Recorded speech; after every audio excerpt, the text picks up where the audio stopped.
chastening afternoon at the Etihad Stadium means that Newcastle United have some tough questions to answer ahead of the Cup final next month. In this video, I'll analyse the performance in the defeat to Manchester City and explain what Eddie Howe needs to do before that game at Wembley against Liverpool. Let's get into it.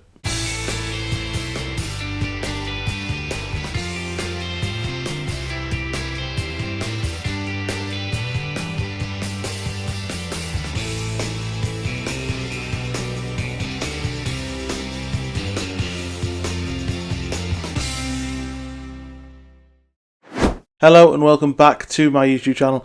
Welcome back to another video, another reaction to a defeat for Newcastle United. It's the third in 4 Premier League games and it's a difficult one to talk about at the Etihad Stadium against Manchester City. 4-0 thanks to an Omar Mamouche hat-trick and a James McAtee goal as well. I said I was going to be at the Etihad Stadium, couldn't get my accreditation, so there was no video from pitchside as promised. There will be though. I've confirmed accreditation for Nottingham Forest against Newcastle. Although there will be a video next week from pitchside as well as a Monday analysis as usual. Please continue to like, share and subscribe to the videos in the channel. Really hoping to push towards 1,000 subscribers, as I say, every week, up to 839 at the last count. So really happy with all the support. Thanks for all the views, all the comments as usual. Drop your thoughts below about the result on Saturday, what it means to Newcastle. I'm going to get into that right now. It was a really poor performance. A lot of people went into the game thinking that Newcastle could get something out of the game if there was ever an opportunity to go to the Etihad Stadium and win in the league, which Newcastle have never done. In fact, they've not won at Manchester City at all in the league since 2000. Only one victory in the League Cup about 10 years ago.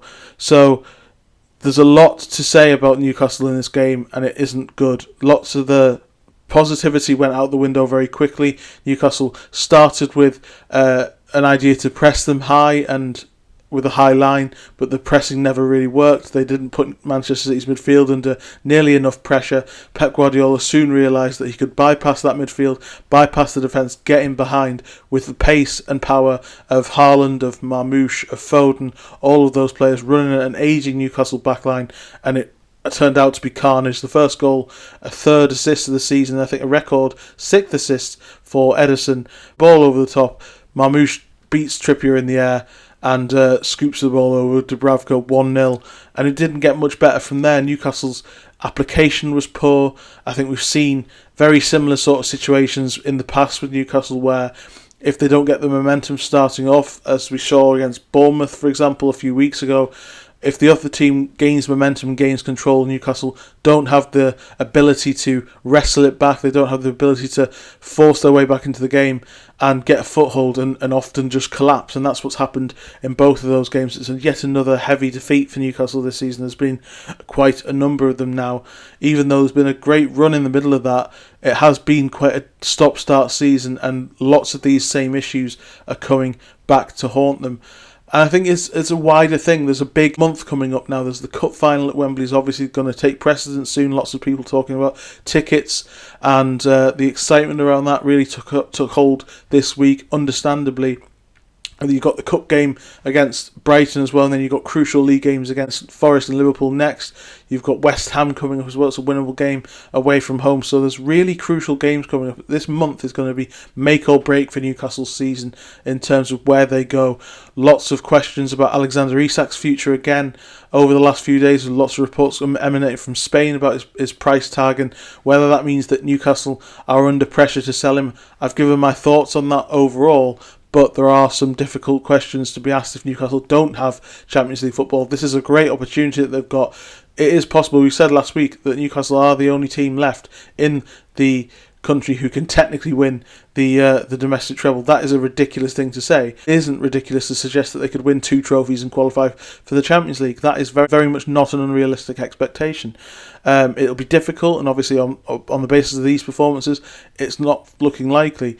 But they've got to have a stronger mentality going into this game. A real big club with a winning mentality in Newcastle's position would have smelt blood and put Manchester City under a lot more pressure. You see Liverpool going to the Etihad. If Manchester City have any vulnerabilities, Liverpool will snuff them out and really put them under pressure. They had difficulties against Real Madrid. They have turned their league form around a little bit since their real nightmare at the back end of last year and over the before January when they brought in these players, but they still have vulnerabilities, and there was a real opportunity to attack that defence with no Nathan Ake and no Ruben Diaz.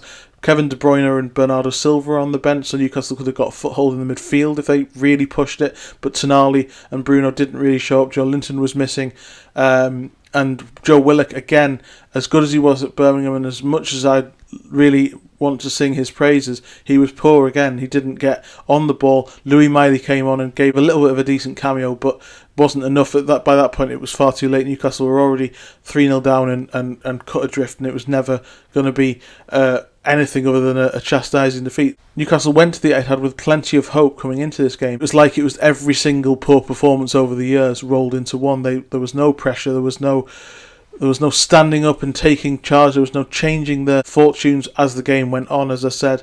And if they perform like that against Forest, against Liverpool in the Cup as well, then this season's going to unravel very quickly.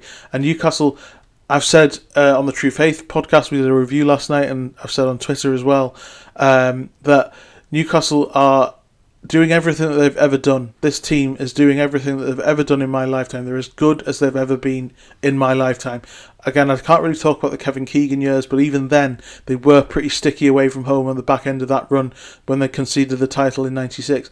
They had a terrible away record, often under Sir Bobby Robson. They were so good because they made St James's Park a fortress. They were really good under the right conditions. When they were asked questions to win in different scenarios, they often struggled, and they often came unstuck away at big grounds. They lost by 5 goals at Old Trafford a few times, at Stamford Bridge a few times. It was very much the same under Alan Pardew and Steve McLaren. Newcastle would often win games when the conditions were right at St James's Park, under the lights. The TV cameras were there. They beat Liverpool. That huge win over Norwich a few years ago under McLaren, as an example. Often when Chelsea came to town, they would turn up and they would win when the conditions were right. But when they were questioned, when it's tough, when the chips are down, they often don't have the right answers. Yes, Sven Botman wasn't fit. Yes, Joe Linton wasn't fit. But there was enough quality on that pitch in this game to give Manchester City a tough game, and they didn't show it. There's a real mentality issue about the club, and I think generally, if Newcastle is to make the next step to become the team that they want to, or purport to want to under this new regime, then they have to do something different. They have to create new history, break new ground. You can talk about Eddie Howe's tactics, and yes, I thought the lack of pressing was poor. The midfield choices were probably wrong. As I said, Willock playing in that role didn't work. At the back, they were caught and exposed with a lack of pace. But that's just purely down to recruitment and lack of buying a centre back. Obviously, everything still does come back to the PSR issue and recruitment. That is a cloud hanging over every single piece of analysis you'll do about Newcastle United. But at the same time, it feels like Newcastle have always been the bridesmaid because they've never really taken things by the scruff of the neck at the right time and forced themselves into the picture. And there's a worrying trait around the Carabao Cup final in 2022. That was the worst part of Newcastle's season. They were on a poor run. Manchester United turned up, won the game and left.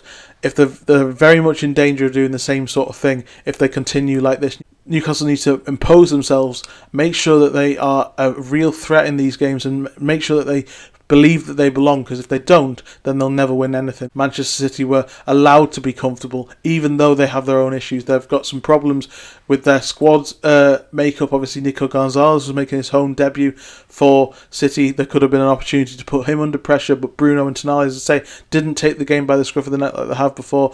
The passing lane to Isak was cut off. There was no ability to find him in the game at all, and Kusanov made easy work of marking him. As we've seen a few times, when Isak is quiet, Newcastle are quiet. So it's becoming quite easy to maintain Newcastle in different ways, and I think a lot of that is, yes, tactical, but also down to mentality. They need to go into that Liverpool game as an equal. They need to show that they belong in that position, because those trophy wins have been huge in the past for the likes of City, for the likes of Chelsea, in terms of taking their projects to the next level. Newcastle need to be able to do that. But on the evidence of this is very much the same story. Newcastle were flat, they were poor, they went into their shells, they allowed City to roll them over and tickle their bellies, and there's too much of that, I think, with Newcastle over the years. And if Newcastle really want to become a top club that wins trophies and competes for the Champions League and doesn't have to worry about clubs coming and taking the likes of Alexander Isak or Bruno Guimaraes, to have a harder centre than they do at the moment. And this isn't just Eddie Howe's team. As I said, this is an issue that's plagued Newcastle for a long, long time. They've never been particularly good away from home. They've never been particularly good when asked tough questions at difficult grounds, and when other teams make life difficult for them. The trouble with this team is it's very static. It's very much, we've talked about Newcastle being very much reliant on one system, and when teams try and do something else, they have no answer. City reacted to something in the game. After about 10 minutes, they worked out that they could bypass the midfield, and that made life so easy for them. And if Newcastle perform like that in the next few weeks, then their season will unravel, and then, very much as we've discussed earlier in the season, the project is in danger of unravelling, because if players go in the summer, even though they've claimed a lot of headroom with PSR, the project was sold to these players that they were coming to build something and build Newcastle towards being a top side. And on the evidence of this game, and there's going to be a lot more questions coming up, they need to show that they are that top side if they are to progress even further and not regress as they might well do in the summer if things go wrong. That's how crucial these games are in the coming weeks, and that's how much they have to do better than they have done in this game. Like, share and subscribe, and I'll be back later in the week. I will be at Nottingham Forest, so there'll be a video from pitchside at St James's Park next Sunday, and I'll see you next time. Cheers.